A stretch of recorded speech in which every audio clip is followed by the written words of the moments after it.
Hey guys, so it's another lovely day in New England where it was like snowing this morning and now it's raining and it's like 50-mile-an-hour winds and the sun's shining, but it's still snowing. Yeah, you get what I'm saying.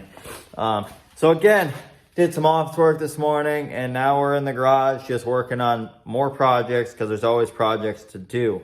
And so what we're doing is we're finishing up the fuel tank. Finally, my father did a bang-up job getting this painted. Looks wonderful, and now I've been working on getting the attachments together. This is kind of a learning curve for me because I've never had an actual fuel tank. You know, I've seen them everywhere, but never really had them. So knowing what I actually need was really key. So it was a little learning there. So just for those of you that don't know with fuel tanks, I'm going to explain a little bit of what they need to actually be, you know, legal and certified. And then something cool that one of my buddies gave me advice to do with this. So, yeah. So first off is you need a filler cap, obviously, to fill said fuel tank. We put a little gauge on here. This is it just goes up and down with the flow. They make different heights for the size tanks, so different diameter tanks. This is a double wall tank, so it's got two different plugs for the exterior wall and the interior wall where it sits. What I don't have on here yet, this is a whistle, and then it's gonna have a vent pipe on top of it to help vent any fumes from the actual fuel. What this does is when the tank gets filled, as it gets closer and closer, this actually starts to whistle. As it gets closer, and the faster it whistles and the louder it whistles is indicating that the tank is full. So this goes below the vent, obviously, so it can vent and get that air movement. So we're waiting on one more part. This is almost done, like tomorrow, crossing our fingers here. The last cool thing I did with this is, like I always talk, time is money, money is time, efficiency is key, etc., etc. I'm going to beat that like a dead horse. And so I had a couple options here with how we actually were going to pump this. And I looked around, and I found a transfer pump online, probably just $100 more than what a hand pump would be. This is an electric DC current fuel pump. These are really meant, you'll see them a lot of transfer tanks in the back of pickups. This is a 15-gallon a minute stainless steel pump. I put a water separator on it with a filter. Yes, this is not the perfect angle to drain.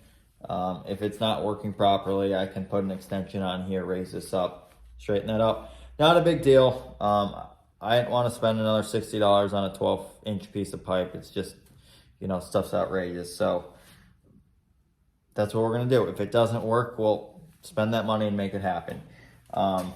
So this I'm very excited about to try out.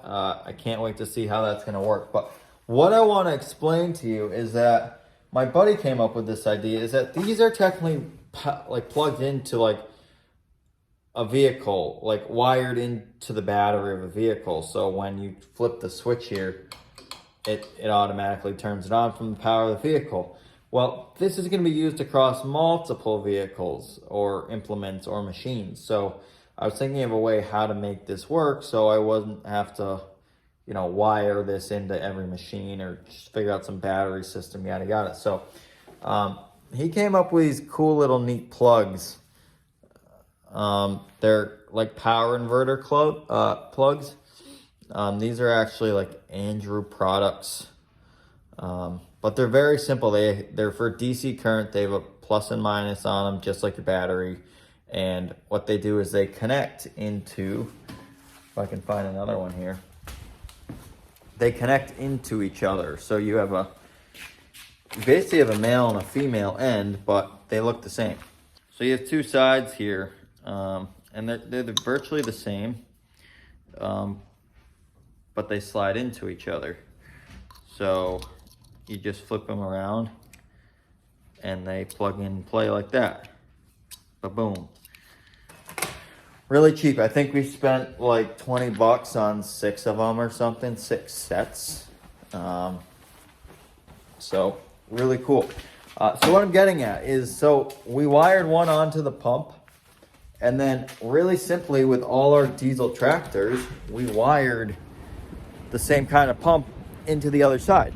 So when I go fuel the tractor up, I'm just gonna lift this up, and I'm gonna grab my other cable right here, and we're gonna plug this into the pump and fire away. And this is just easily wired right into the front battery. So we plugged it in, and it works on the pump side without fuel in it. Hopefully this week we'll get the tank certified and get it filled so we can start pumping our own diesel. So we're excited about that. Why is this awesome? Is because it's going to save me probably 2 hours a week driving to the gas station to fill up diesel.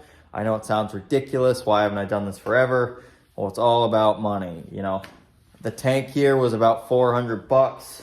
The pump and all the accessories, I'm probably talking another 600-700 bucks. So things obviously aren't the cheapest right now, and you know, I'm trying to do that efficiency thing. So you know, we've got over, I'm going to say just over $1,000 into this. So, you know, it's not a cheap investment, but it's an investment that'll last a long time. It also doesn't cost as much as like a brand new tractor, obviously.